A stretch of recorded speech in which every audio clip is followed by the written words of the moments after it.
কয়টা দাবি মেনে আসতে হবে? 5টা দাবি মেনে আসার পরে তারপরে 6 নম্বর দাবি হচ্ছে ইসলামী রাষ্ট্র কায়েম করো। রাতারাতি বোম ফুটাইয়ে কিছু মানুষকে মেরে, রাতারাতি 2-4টা বোম মেরে ইসলাম কায়েম করা যায় না। ইসলাম কায়েম করতে গেলে আগে 5টা নিয়ম মেনে এসো। 5টা নিয়ম মেনে এসে যখন তোমার দলে লোক তৈরি হয়ে যাবে, তখন তুমি ইচ্ছা করলে দেশের ইসলামী রাজ কায়েম করতে পারবে।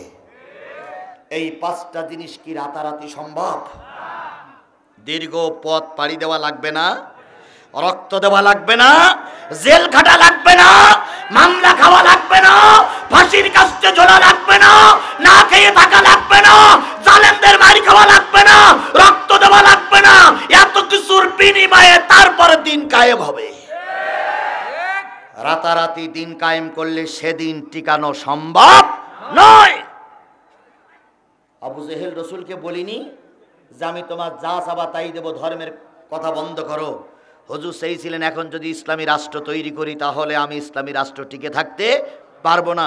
এই জন্য 13 বছর আর অধিক 10 বছর, এই 23 বছরের সাধনায় একটা ইসলামী পূর্ণাঙ্গ জীবন বিধান চালু করতে পেরেছিলেন।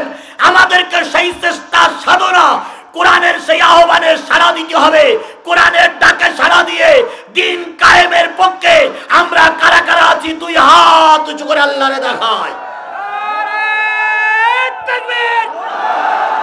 আল কোরআনের আলো, আল হাদিসের আলো, হত্তামান ছাড়া অন্য কিছু নারায়ে তাকবীর। হত্তামান। আমি সূরা লাহাব, কোরআন থেকে কোন সূরা? খুব পরিচিত একটা সূরা, কিন্তু আলোচনাটা খুব ব্যাপক। এই শেখ হাসিনার একেবারে পয়েন্টে পয়েন্টে সূরা লাহাবের সঙ্গে মিল আছে। একেবারে প্রথম থেকে শেষ করে সব সূরা হাসিনার আলোচনা এই সূরা লাহাবের ভিতরে। তাহলে সূরা লাহাবের আলোচনা করা মানেই হলো হাসিনার আলোচনা করা।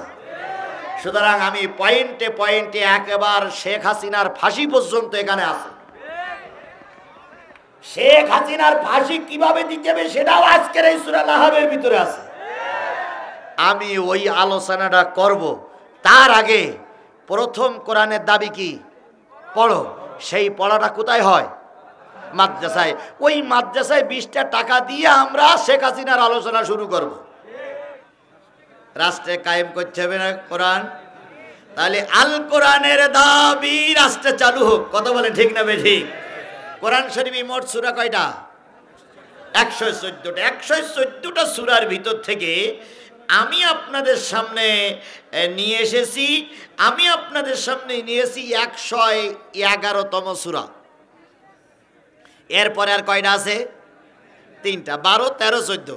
111তম সূরা নাম হলো লাহাব। লাহাব মানে হলো প্রজ্বলিত আগুন, অগ্নিশিখা, লেলিহান আগুন। এই সূরাটার নাম হচ্ছে লেলিহান আগুন।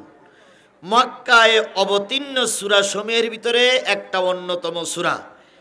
এই সূরাটা যখন নাজিল হলো, ইসলাম তখন কেবল চালু হয়েছে। কেবল ইসলাম চালু হয়েছে, প্রতিষ্ঠিত হয়নি। কি হয়েছে? চালু হয়েছে। আল্লাহ রাব্বুল আলামিন বললেন, ওয়ানজির আশিরাতাকাল আকরাবিন, হে নবী আপনি আগে আপনার নিকটতম আত্মীয় স্বজনের কাছে কালেমার দাওয়াত দেন। ওদিকে বলা হয়েছে কু আনফুসিকুম ও আহলিকুম নারা, তুমি আগে নিজে বাঁচো, তারপর আহাল বর্গকে বাঁচাও। আল্লাহ বলতেছে ওয়ানজির আশিরাতাকাল আকরাবিন, আপনি আপনার নিকটতম আত্মীয় স্বজনের কাছে কালেমার দাওয়াত দাও। নাজিল হলো সূরা। আল্লাহ রাব্বুল আলামিন আয়াত যখন নাজিল করে দিলেন, আল্লাহর নবী সাল্লাল্লাহু আলাইহি সাল্লাম একদিন সকালবেলা সবার আগে খুব ভোরবেলায় কাবার চত্বরে মানুষ আসার আগেই নবীজি একটা পাহাড়ের পরে উঠলেন। পাহাড়ের পরে উঠে নবীজি আবু জেহেলকে ডেকে বলতেছে, ইয়া ওমর ইবনে খাত্তাব, হে ওমর ইবনে হিশাম, হা হা, হে হে কুরাইশ বংশ, হা হা, হে আব্দুল মান্নাব বংশ, হা হা, হে আমার চাচারা, হে আমার দাদারা, হা হা। নবীজির এই ডাক শুনে সবাই পাহাড়ের পাদদেশে চলে আসলো। হা হা মানে হলো আশ্চর্য সংবাদ, আশ্চর্য সংবাদ, আশ্চর্য সংবাদ। আমি একবার যশোরের থেকে রাজশাহী যাচ্ছিলাম ট্রেনে। তো ট্রেনে যাবার সময় হঠাৎ করে আপনার দর্শনার থেকে এক লোক উঠলেন, বিরাট বড় ভুঁড়ি, হাতে একটা ব্যাগ আর হাতে একখানা লাঠি। উনি কেবিনের ভিতরে ঢুকেই, বগির ভিতরে ঢুকে একটা আওয়াজ করতেছে, দাঁত খুলে ফেলবো। লাঠি নিয়ে উঁচু করে বলে, দাঁত খুলে ফেলবো। সবাই ভয় পেয়ে গেছে, কিরে দাঁত খুলে ফেলবে? আমরা সবাই চোখ বড় বড় করে তাকাচ্ছি। উনি তখন বলতেছে, চিন্তার কোনো কারণ নাই, ভয়ের কোনো কারণ নাই, আশ্চর্য হওয়ার কোনো কারণ নাই। আমি যার দাঁতে পোকা লেগেছে, যার দাঁত নড়ে গেছে, যার দাঁত খোয়া গেছে, যার দাঁত ওঠে না, যার দাঁত পড়ে যাওয়ার মতন ভাব, ওই দাঁতগুলো আমি খুলে নেব। আমি একজন দাঁতের ডাক্তার।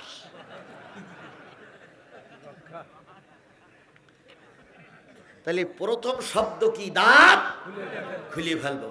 পরে বলতেছে এই ব্যাখ্যা। আমার ভাইয়েরা, আল্লাহর নবী সকালবেলা উঠে পাহাড়ের পাদদেশে দাঁড়িয়ে বললেন, আশ্চর্য সংবাদ, খুব গুরুত্বপূর্ণ সংবাদ, খুব আশ্চর্য সংবাদ।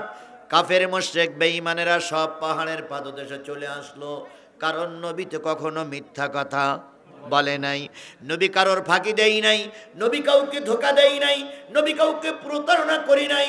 কি আশ্চর্য সংবাদ নবীজি বলার জন্য আমাদের ডেকেছেন।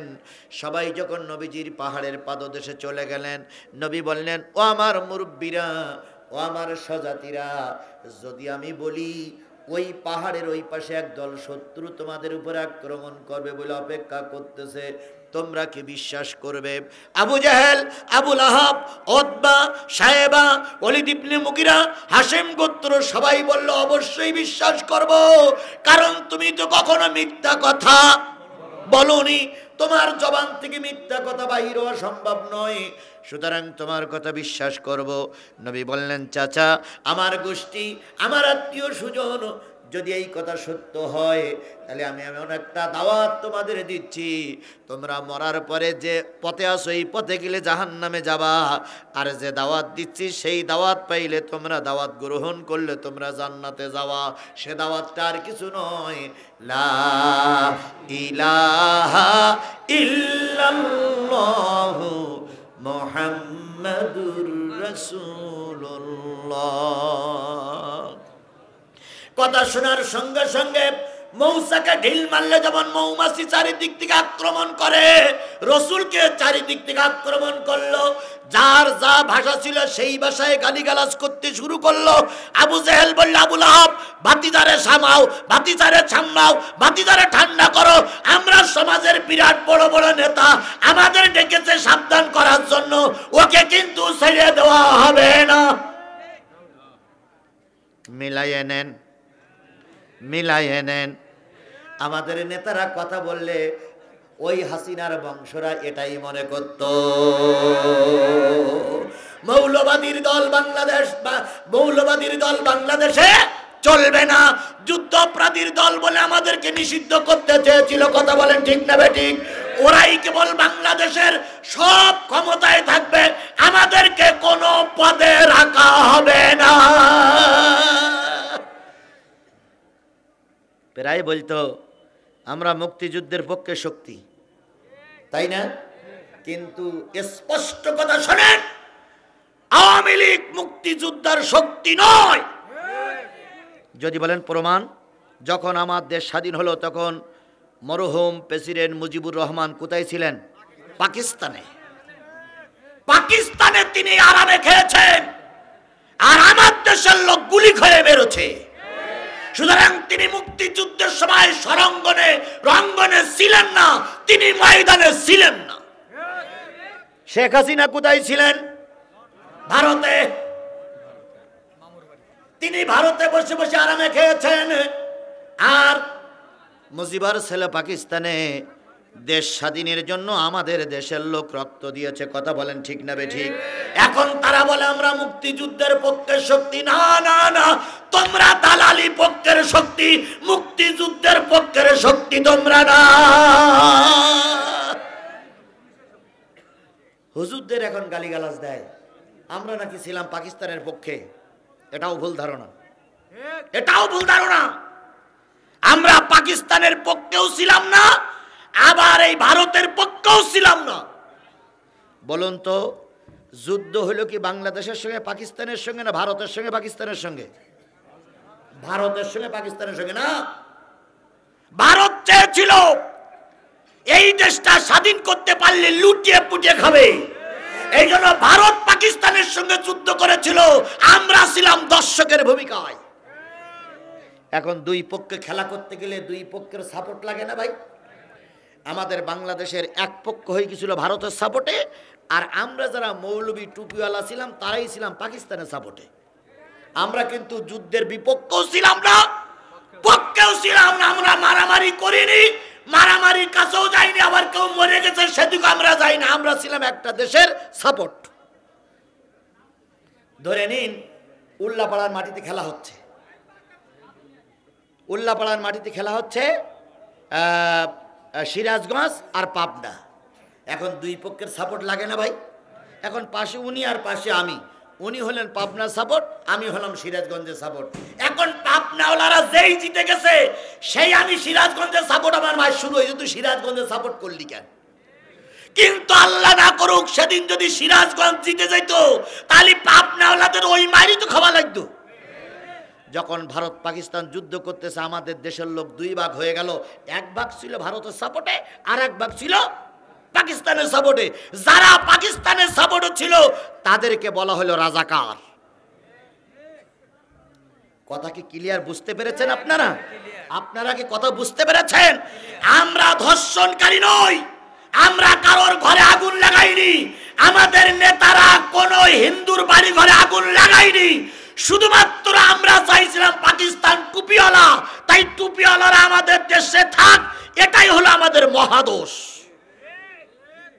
কথা যদি বোঝেন তে বোঝেন, না বুঝলে আমার আর কিছু করার নেই।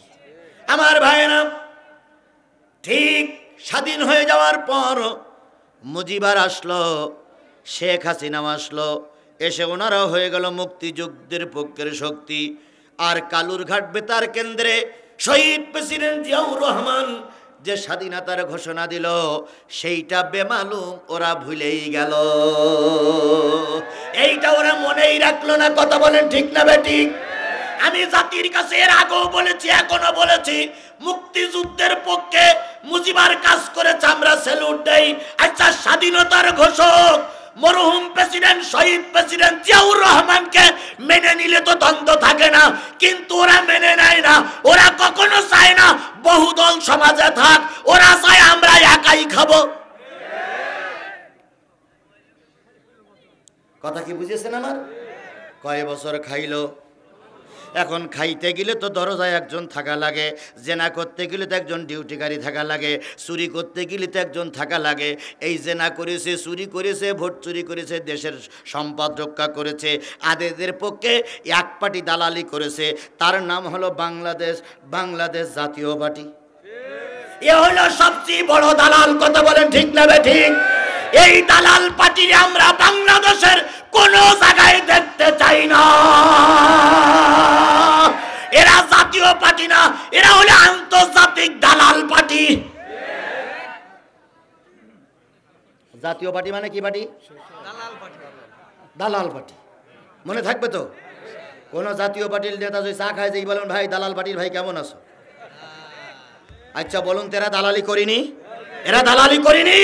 এরা যদি বিগত 15টা বছর শেখ হাসিনার পক্ষে দালালি না করতো, আল্লাহর কসম, আল্লাহর কসম, আল্লাহর কসম, শেখ হাসিনা এক মাসও ক্ষমতায় টিকে থাকতে পারতো না। নির্বাচনের সময় আসলে এরশাদ সাহেব, নির্বাচনের সময় আসলেই এরশাদ যাবে কলকাতায়, ইন্ডিয়ায়। আবার ও মরে যাওয়ার পরে নির্বাচনের সময় আসলেই জিএম কাদের যাবে ইন্ডিয়ায়, আবার ইন্ডিয়াতে এসে বলবে যে ভারত আমার কি বলিস ওটা এখন বলা যাবে না, নির্বাচন হয়ে গেলি তাই বলবো। দালালি খাইলে, টাকা খাইলে শেখ হাসিনার এমপি মন্ত্রী হইলে এখন অন্তত চুপ করে থাকা দরকার ছিল। বাকুম বাকুম করতে চাও, প্রতিটা জেলায় অফিসে আগুন লাগাচ্ছে। বাকুম বাকুম করতে চাও, জনতার হাতে মার খাচ্ছ। বাকুম বাকুম করলে বাংলাদেশে শেখ হাসিনার যে দশা হয়েছে তোমাদেরকেও সেই দশা করে ছাড়া হবে।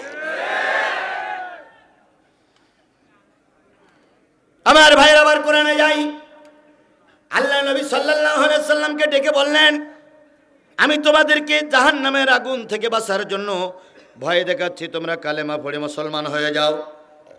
আবু লাহাব বলল, আবু জেহেল বলল, আবু লাহাব ভাতিজারা ঠান্ডা করো। আবু লাহাব এবার বলতেছে, এই মুহাম্মদ সাল্লাল্লাহু আলাইহি ওয়াসাল্লাম, সকালবেলা তুমি কি আমাদের এই জন্য ডেকেছো? সকালবেলা তুমি আমাদের এই জন্য ডেকে নিয়ে আসছো?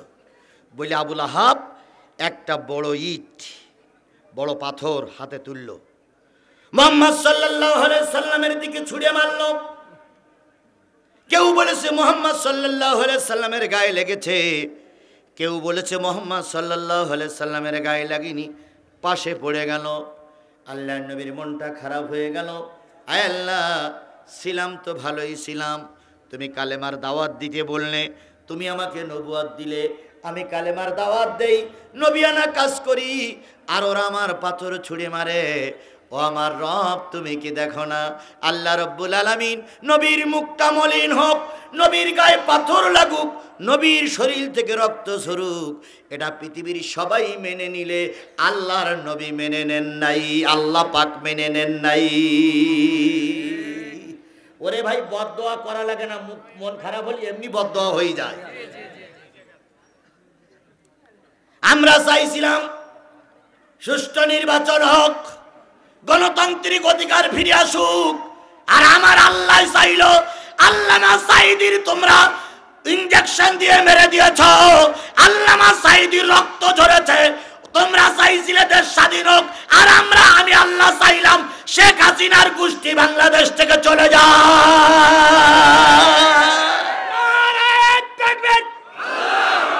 আল হাদিসের আলো, ইসলামের শত্রুরা, ইসলামের শত্রুরা হয়েছ তো তাই, কথা বলেন ঠিক না বে ঠিক? আচ্ছা বলুন তো, 5 তারিখের আগে আমরা কি চাইছিলাম শেখ হাসিনা পালাই যাক? আমরা চাইনি। আমরা চাইছিলাম কি? সুষ্ঠু একটা নির্বাচন, পদত্যাগ করো, সুষ্ঠু একটা নির্বাচন করার জন্য কেয়ারটেকার সরকারের হাতে ক্ষমতা দাও, এটাই তো আমরা চাইছিলাম। কথা বলেন ঠিক না বে ঠিক? আল্লাহ বলল, তোমরা চাইলে কেয়ারটেকার, আর আমি চাইলাম দেশ ছাড়। তোমরা চাইলে কেয়ারটেকার, আমি চাইলাম দেশ ছাড়। আমরা যা চাইছিলাম তার চেয়ে আল্লাহ বেশি দিতেছে না ভাই? আমরা যা চাইছিলাম তার চেয়ে আল্লাহ বেশি দিতেছে না? আমার ভাইয়েরা, আসুন আবার কোরআনে যাই। আল্লাহ রাব্বুল আলামিনের গায়ে, রাসূলের গায়ে পাথর লাগবে, এটা আমার আল্লাহ মেনে নিতে পারে না। আল্লাহ রাব্বুল আলামিন এবার সঙ্গে সঙ্গে সূরা লাহাব নাজিল করে দিলেন। ওইখানে আবু লাহাবের সামনে, আবু জেহেলের সামনে, উতবার সামনে আল্লাহ বলে দিলেন, তাব্বাত ইয়াদা আবি লাহাবিন ওয়া তাব্বা। আবু লাহাবের আবু লাহাব, তাব্বাত ইয়াদা আবি লাহাবিন, আবু লাহাবের 2 হাত ধ্বংস হোক এবং সে নিজেও ধ্বংস হোক। আল্লাহ বলতেছেন আবু লাহাবের কয় হাত ধ্বংস হোক?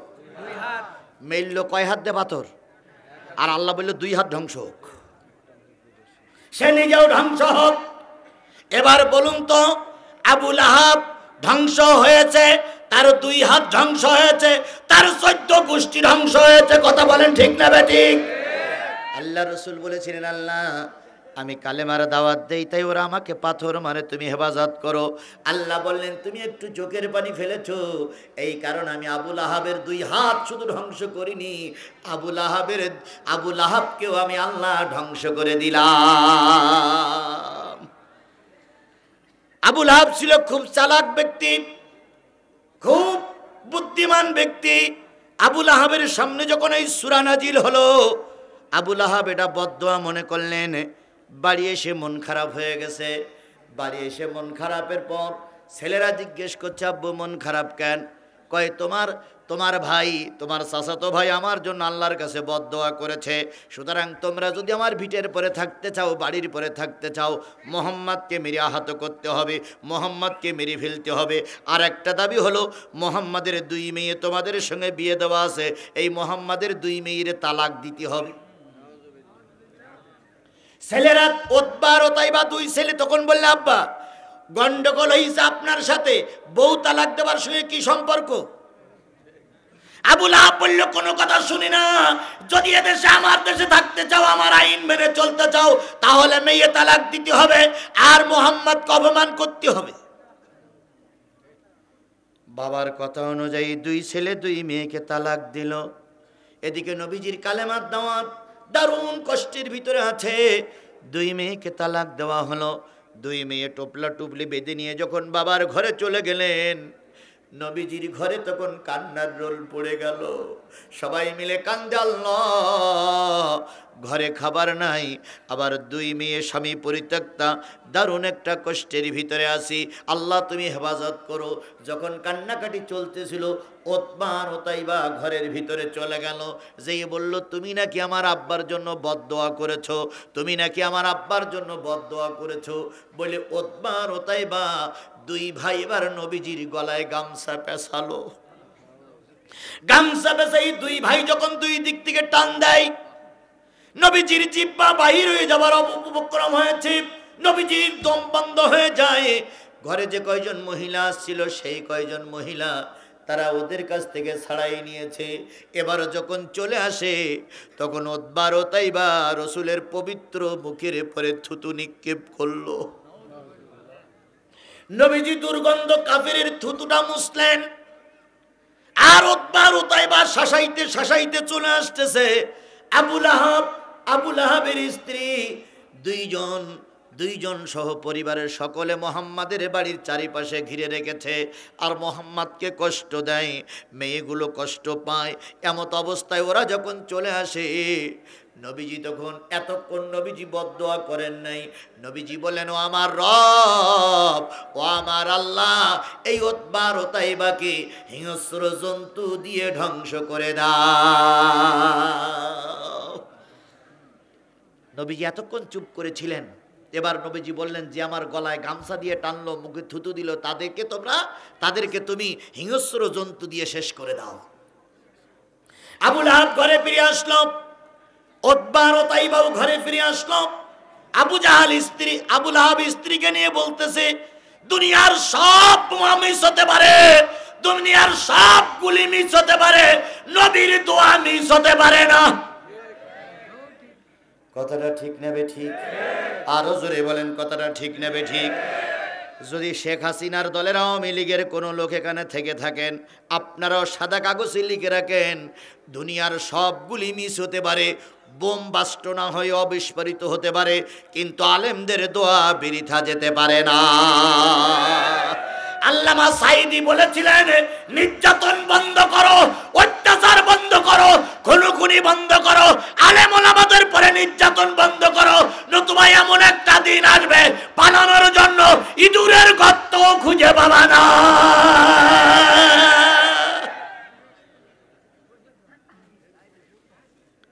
আমি চিন্তা করি, আল্লামা সাঈদী দেশের কথা বলিনি, ঘরের কথা বলিনি, বাড়ির কথা বলিনি, বললেন কিসের গর্ত? ইঁদুরের গর্ত। এখন দেখেন শেখ হাসিনা তার দলের লোকদের অবস্থা তাই হয়েছে। জোরে বলেন ঠিক না বেঠিক? এত বড় শক্তিশালী নেত্রী, গোটা দেশে যার পরিচয় ছিল, ভারত তাকে নিয়ে মহা বিপদে আছে। কথা বলেন ঠিক না বেঠিক? প্রায় বলতেন, আমরা কাউকে মানি না।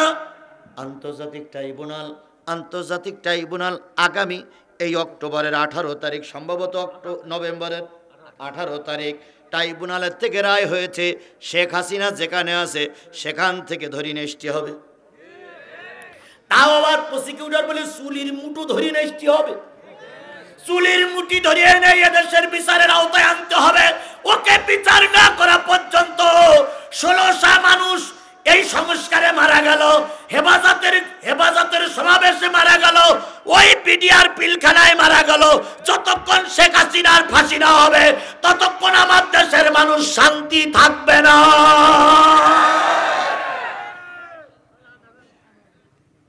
তাহলে ক্ষমতার দাপট দেখাইও না, চিরকাল ক্ষমতা থাকে না। আবুল আহাবের কাছে আবার যাই। আবুল আহাব বাড়ি ফিরে এসে বলতেছে, সর্বনাশ সর্বনাশ সর্বনাশ, মোহাম্মদ যে দোয়া করেছে এ দোয়া তো বৃথা যেতে পারে না, মোহাম্মদের দোয়া কাজে লাগবেই লাগবেই লাগবে। আল্লাহ বললেন আবুল আহাবও ধ্বংস হোক, তার দুই হাতও ধ্বংস হোক। ওইটা একটু পরে আসতেছে। এবার বলতেছে মা আগনানুহু মালুহু ওয়া মা কাসাব, কাজে আসেনি তার ধন সম্পদ আর তার ছেলে মেয়ে সন্তানাদি, তার কোনো কাজে আসেনি। আবুল আহাব যখন রসুলের মুখে এই দোয়া শুনলেন, রসুলের মুখে এই দোয়া শুনলেন, বাড়ি এসে বললেন ছেলেরা খুব সাবধানে থাকিস, নবীর দোয়া বলো বৃথা যাবে না। আবুল আহাব যেখানেই যায় দুই ছেলেরে সেখানেই নিয়ে যায়। আবুল আহাব যেখানে ঘুমায় দুই ছেলেরে সেখানে ঘুম পড়ায়। আবুল আহাব যদি খাটের উপরে থাকে দুই ছেলেরে খাটের নিচে রাখে। আবুল আহাব যদি নিচে পাহাড়ের নিচে থাকে দুই ছেলেরে পাহাড়ের উপরে রাখে।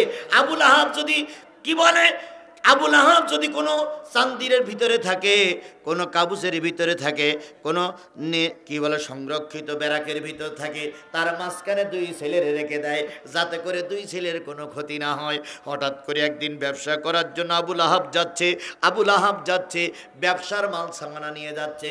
মাঝপথে থেকে চিন্তা করতেছি এখন তো জঙ্গলের ভিতর দিয়ে যাচ্ছি, আর নবী মুহাম্মদ দোয়া করেছিল হিংস্র জন্তু দিয়ে ছেলে হত্যা হয়ে যাবে।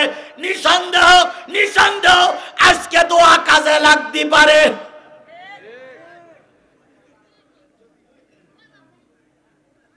আল্লামা সাঈদীর যখন রিমান্ড চলছিল, ভালো করে খেয়াল করেন, আল্লামা সাঈদীর যখন রিমান্ড চলছিল একজন হিন্দু ভদ্রলোক রিমান্ডের জন্য গিয়েছে। রিমান্ডে যে কত কষ্ট যারা গেছে তারা ছাড়া বলতে পারবে না। 1000 পাওয়ারের একটা বাল ছোট্ট ঘরের ভিতরে আল্লামা সাঈদীর মাথার পরে দিয়ে রেখেছে। আল্লামা সাঈদী বললেন আমাকে একটু উজু করার পানি দাও। হিন্দু ভদ্রলোক উজু করার পানি দিলেন। উনি 2 রাকাত সালাতের নামাজ আদায় করলেন, 2 রাকাত নামাজ আদায় করলেন। নামাজে যেয়ে সুবহানা রাব্বিয়াল আলা বলে নিজের জীবনের সকল কৃতকর্মগুলো ভালো মন্দ কাজগুলো মালিকের কাছে বলতেছিলেন সেজদার মাধ্যমে। আর সেজদা বান্দা যখন সেজদা করে আল্লাহর বান্দার ভিতরে কোনো পার্থক্য থাকে না। হিন্দু ভদ্রলোক বাড়ি বরিশালে, আমি তার মুখে কথাটা শুনেছি। তিনি বলতেছেন ও আমার জাতি, আমি যখন আল্লামা সাঈদী রিমান্ডে গেলাম যাই দেখি তিনি সেজদায় পড়ে পড়ে কার সঙ্গে যেন কথা বলতেছে। ওরা তো নামাজ বোঝে না, ওরা চিন্তা করতেছে কার সঙ্গে কথা বলতেছে। উনি ফিরে এসে নিজের রুমে বসলেন। উপরের থেকে স্বরাষ্ট্র মন্ত্রণালয় থেকে ফোন আসলো, রিমান্ডের খবর কি? কয় স্যার রিমান্ডে তো নেব, উনি কার সঙ্গে গল্প করতেছে। স্বরাষ্ট্রমন্ত্রী সবসময় দেখলি মনে হইতো এইটি বেশি মদখোর, বড় বড় চোখ না ভাই, বড় বড় চোখ। এই বলতে বলতেছে আরে ও তো 4 দেওয়ালের বন্দি, গল্প করবে কার সঙ্গে? কয় আপনি আসেন, আপনি এসে দেখে যান। উনি মাথা নিচু করে কার সঙ্গে গল্প করতেছে। আমার মন বলতেছে উনি যেখানে সেজদাতে পড়িয়াছ নিচে মনে হয় আর কেউ আছে, নতুবা কার সঙ্গে গল্প করতেছে। আসলে গল্পটা হচ্ছে কার সাথে? আল্লাহ রাব্বুল আলামিন বলেছেন আস-সালাতু মেরাজিল মুমিনিন, মুমিন যখন নামাজে দাঁড়িয়ে যায় আল্লাহর সঙ্গে তার কথোপকথন হইতে থাকে। অনেকক্ষণ ধরে আল্লাহর সঙ্গে কথা বললেন। এরপরে আল্লামা সাঈদী মালিকের কাছে মোনাজাত করতেছে, মালিক জীবনে কম বেশি ত্রুটি হয়ে গেছে, ক্ষমা করে দাও। তুমি তো জানো সেই স্বাধীনতার সময় কোনো কাদামাটি আমার গায়ে লাগেনি। তুমি তো জানো কোনো হিন্দুর বাড়িতে আমি আক্রমণ করিনি। দুনিয়ার কেউ না জানলে মালিক তুমি জানো। এই বরিশালের হিন্দু ভদ্রলোক আবার গেছে, যাইয়ে দেখে এবার কাঁদতেছে। স্বরাষ্ট্র মন্ত্রণালয় থেকে ফোন দিল, কি খবর? কয় স্যার এখন দেখতেছি 2 চোখের পানি ফেলায় কাঁদতেছে, কান্না শেষ হোক। কান্না শেষ হতে দেরি হচ্ছে, উনি আবার ফিরে আসছেন।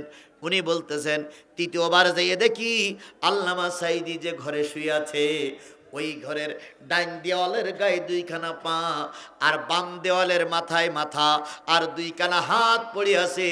5 হাত 3.5 হাত মানুষ, 10 হাত লম্বা হয়ে গেছে।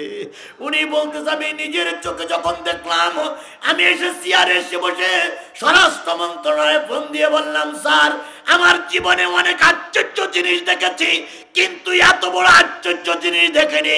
3.5 হাত মানুষ এখন সমস্ত ঘরটা আলোকময় করে পড়ে আছে।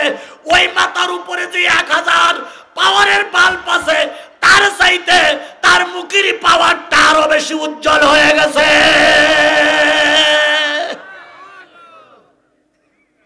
সুতরাং আমার চাকরি থাক আর যাক, আমি ওনার কোনো রিমান্ড নিতে পারবো না। আর একটু জোরে বলা যাবে না সুবহানাল্লাহ? এটা একজন হিন্দু ভদ্রলোক বুঝেছিল, কিন্তু মুসলমানের বাচ্চারা বুঝিনি। আল্লামা সাঈদীর রায়ের পরে, নেজামী সাহেবের রায়ের পরে উল্লাপাড়ায় আনন্দ মিছিল করেছিল যারা, তাদের ভিতরে কিছু টুপিওয়ালা লোক ছিল না ছিল না? জোরে বলেন, ছিল কি ছিল না? হয়তো এই মজলিসে খুঁজলে তাদের ভিতরে 2-4 জন মিলতেও পারে।